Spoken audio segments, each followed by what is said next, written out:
Bonjour, j'aimerais partager le passage du livre donc de Matthieu, voilà, à partir du premier verset, hein, voilà. Donc, et 6 jours après, Yehoshua prend Pétros et Yaakov et son frère Yohanan et les mène à l'écart sur une haute montagne. Et il fut transfiguré en leur présence. Son visage resplendit comme le soleil et ses vêtements devinrent blancs comme la lumière. Et voici Moshe et Élia leur apparurent, s'entretenant avec lui. Mais Pétros, prenant la parole, dit à Yehoshua, Seigneur, il est bon que nous soyons ici. Faisons-y, si tu le veux, trois tabernacles, un pour toi, un pour Moshe et un pour Élia. Comme il parlait encore, voici une nuée resplendissante les couvrit de son ombre. Et voici, une voix fit entendre de la nuée ces paroles. Celui-ci est mon fils bien-aimé, en qui j'ai pris mon bon plaisir. Écoutez-le. Et lorsque les disciples entendirent cette voix, ils tombèrent le visage contre terre et furent saisis d'une très grande frayeur. Et Yehoshua, s'approchant, les toucha et dit, Levez-vous et n'ayez pas peur. Ils levèrent les yeux et ne virent personne, excepté Yehoshua tout seul. Alors je vais m'arrêter là. Alors moi, j'ai reçu ce passage-là il y a environ 2 ans, 1 an et demi, je crois, je ne sais plus. Voilà. Alors, ce passage-là, c'est vraiment une exhortation parce qu'on fait tous des erreurs. Voilà.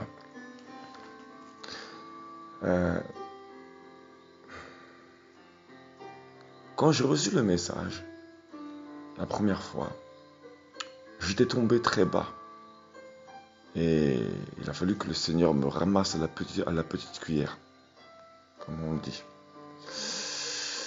Et donc, il a fallu qu'un frère me partage ce passage. Voilà, un frère avec qui le Seigneur m'avait fait œuvrer dans le Seigneur lorsque j'étais en banlieue parisienne. Toute la gloire revient à Yehoshua. C'est-à-dire que le Seigneur le bénisse, vraiment ce frère.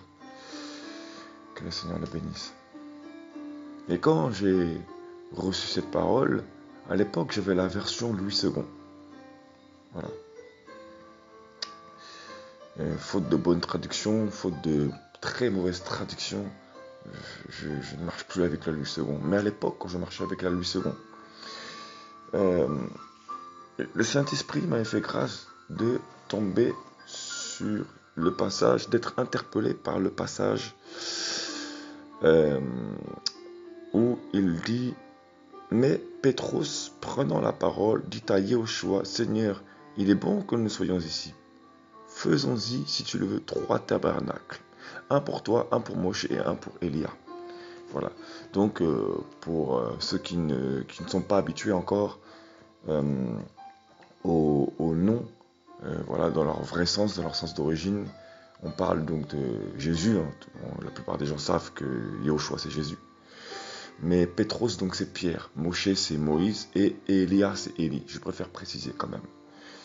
Voilà. Tout le monde n'a pas forcément cette adaptation du retour à la source des noms dans leurs origines initiales. Voilà. Donc voilà. Alors donc la version Louis II, et bien d'autres versions bien évidemment, il n'y a pas que la version Louis II qui est mal traduite. Mais bon, après c'est pas grave, le Seigneur après nous ramène à sa parole et à comprendre le sens, quoi, le bon sens. Donc il utilise la version Tente. Et donc la version Tente donc, se traduit donc par le mot grec sken. Sken ou skené. Voilà. Désolé, je ne sais pas parler grec. Le Saint-Esprit me pousse à chercher des traductions, c'est tout. Voilà. Effectivement, j'aurais pu chercher la phonétique pour savoir comment le prononcer quand même, mais c'est vrai que c'est pas ceci dont je suis toujours inspiré. Donc le mot sken ou skené, bref, donc se dit effectivement donc en grec se traduit donc par tente, tabernacle. Donc c'est la meilleure traduction. Et donc elle vient aussi donc du grec skeos, donc S-K-E-U-O-S, donc skeos, et skia. Donc, S-K-I-A. Voilà. Skeos, donc, signifie vase. Donc, c'est un vase. Voilà. Et il signifie, donc, ça se traduit dans le sens de, donc, un bien, un objet, un vase, un instrument.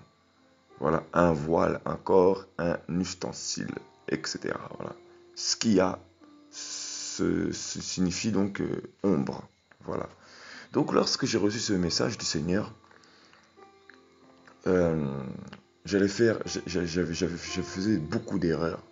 Et on en fera encore toujours, toujours, parce qu'il faut apprendre. On devient juste un peu plus sage par les erreurs, bien évidemment. Voilà, on est des hommes, on fait des erreurs. Il n'y a que Yahushua, lui seul, qui est parfait. Voilà. Alors, ce message, il ne faut pas le prendre comme une condamnation, loin de là. Mais c'est juste pour éclairer des âmes. Et notamment des hommes, des jeunes qui sont zélés et qui ont l'appel, qui veulent rentrer dans l'appel absolument et, voilà, et qui ont peut-être besoin d'être éclairés sur certains points. Alors ça faisait un bon moment que je voulais partager ce passage, ça faisait un bon moment. Voilà, mais voilà, je le partage maintenant. Toute la gloire revient à Yehoshua, Mashiach, Jésus-Christ. Donc voilà. Donc, on voit donc dans ce passage que il les met à l'écart. Donc il met Pierre, Jacques et Jean, voilà. Donc Pétros, Jacob, ainsi que Yohanan, sur une haute montagne. Voilà, donc vraiment à part, vraiment à part. Et d'un seul coup, ils virent donc la transfiguration de Yahushua. Voilà.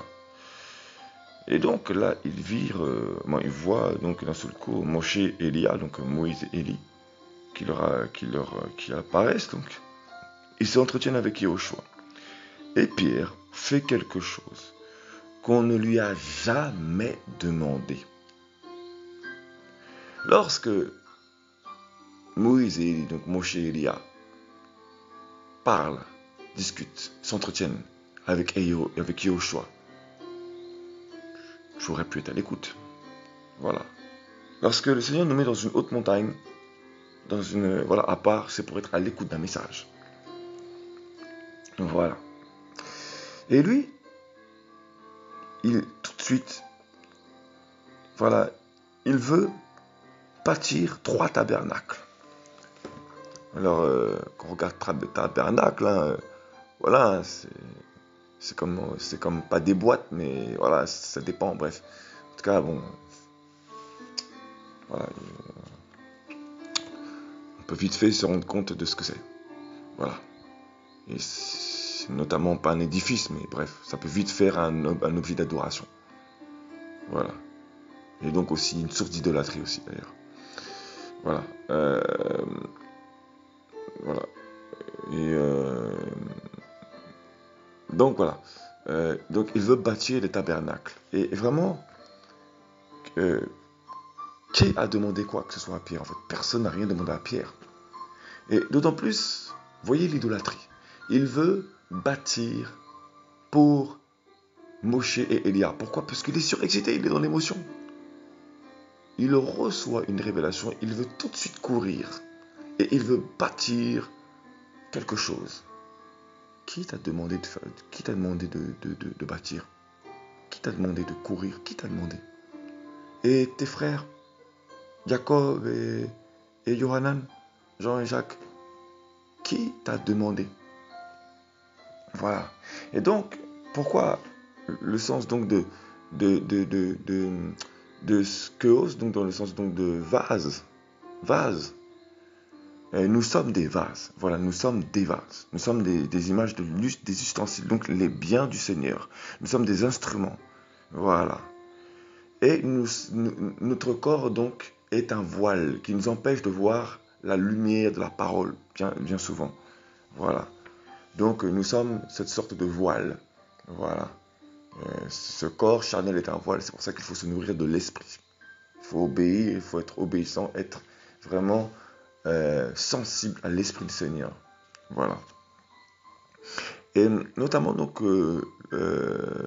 il est parenté à skeo et skia. Donc skeo, donc un ustensile, un bien, etc. Le corps, donc un vase, hein, parce que nous sommes des vases d'honneur, etc. Cela dépend de chacun. Et ce qu'il y a donc signifie aussi ombre. Alors, autant on peut être des vases d'honneur, mais on peut aussi devenir des ombres. C'est-à-dire que on va faire de l'ombrage à l'œuvre du Seigneur. À force de vouloir bâtir des tentes, donc des tabernacles, donc de vouloir faire des lieux d'idolâtrie, eh ben, on va faire de l'ombre à l'Esprit du Seigneur. On ne va plus faire l'œuvre du Seigneur. Et en fait, on va être sur une haute montagne. Donc, on va être tellement connecté au Seigneur. On va sentir la présence du Seigneur dans un endroit. Parce que là, le Seigneur se révèle. Là, il y a les paroles qui viennent. Et on va absolument bâtir. Qui t'a demandé de bâtir? Qui t'a demandé de bâtir une œuvre? Qui t'a demandé? Pourquoi tu cours? Pourquoi tu cours? Au lieu d'observer ce qui se passe, au lieu d'observer, tu vas courir. Je répète, hein, désolé, mais j'appuie dessus. J'appuie sur ce point-là. Voilà. Et du coup, au lieu d'être à l'écoute de l'échange entre Moshe, Elia ainsi que Yahushua, tu vas faire de l'ombre.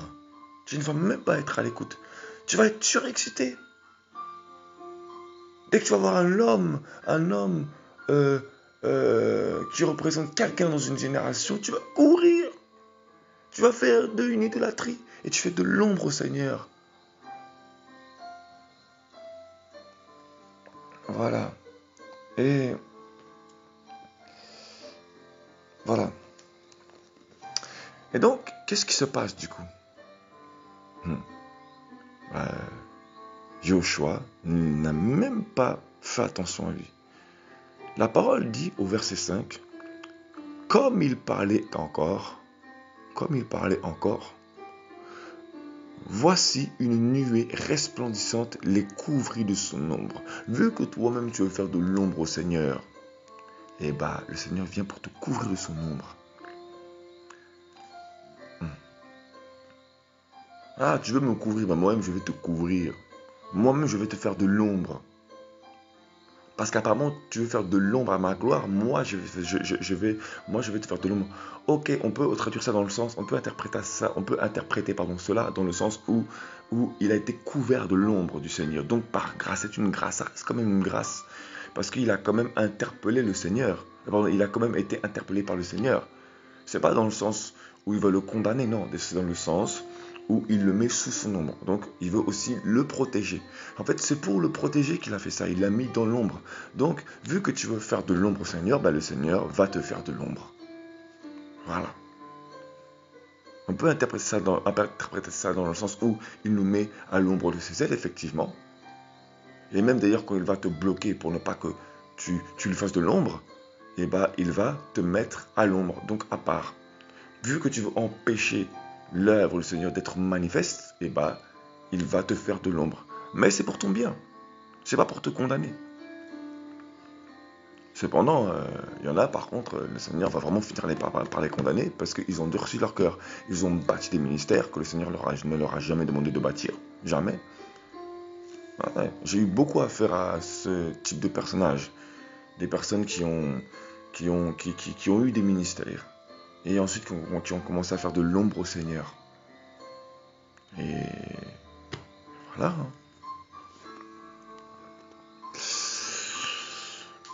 Voilà. Donc, comme il parlait encore, parce qu'il bougeait de partout, voici une nuée resplendissante les couvrit de son ombre. Et voici, une voix fit entendre de la nuée ces paroles.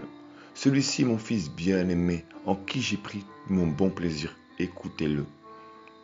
Donc, voilà, vu que toi tu parles, le Seigneur, en fait, il veut te parler dans la montagne. Mais toi, tu fais que bouger. Tu fais que bouger. Au lieu d'écouter ce qui se passe, tu veux bâtir un tabernacle en faisant de la parole une idolâtrie.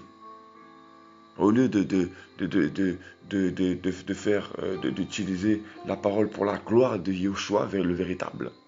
Voilà, au lieu de glorifier Yahushua par sa parole et pour ce qu'il est, tu vas faire de la parole une idolâtrie. Je veux dire en gros, lire la parole mais sans recevoir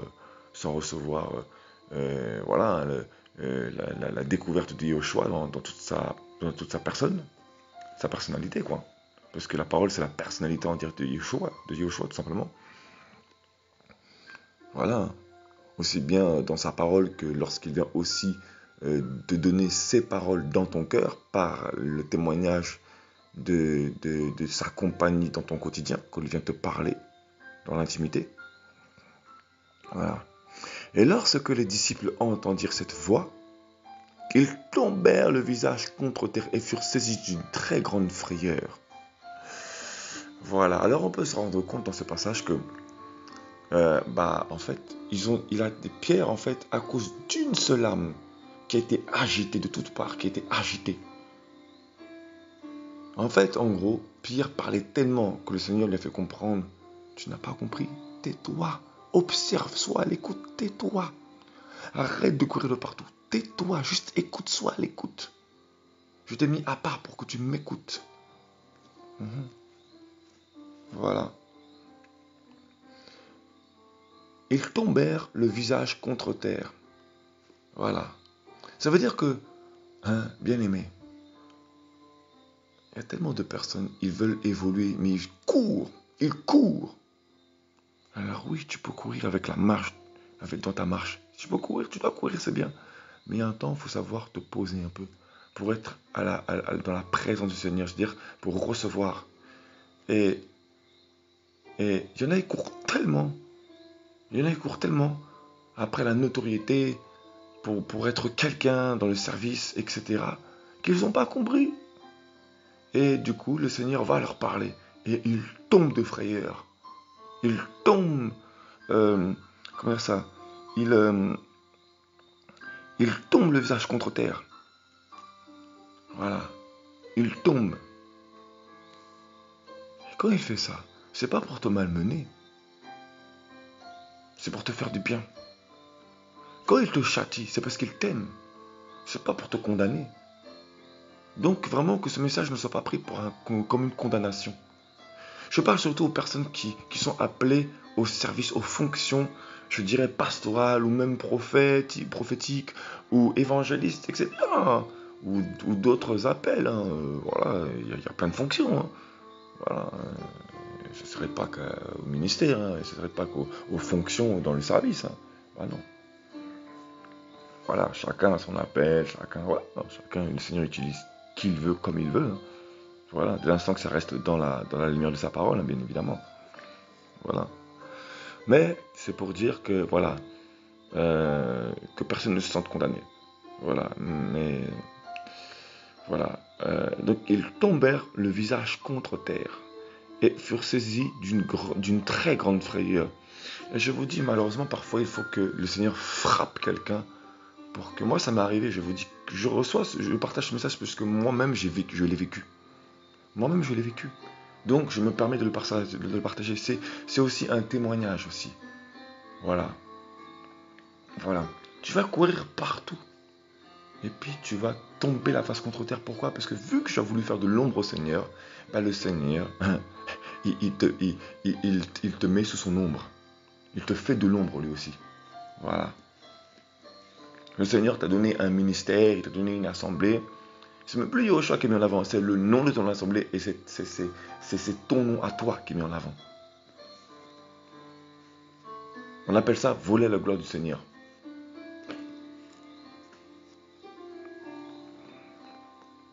Et après, beaucoup d'âmes enfin, bref.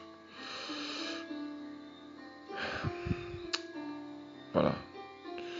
Et donc, quand on regarde bien dans ce passage-là, le Seigneur voulait vraiment s'adresser aux disciples. Il voulait vraiment faire découvrir aux disciples sa vraie nature. Et à cause d'une personne qui était excitée comme pas possible, ils ont raté. Ils ont raté tout le... Ils ont vu une partie, mais ils ont raté le reste. Voilà.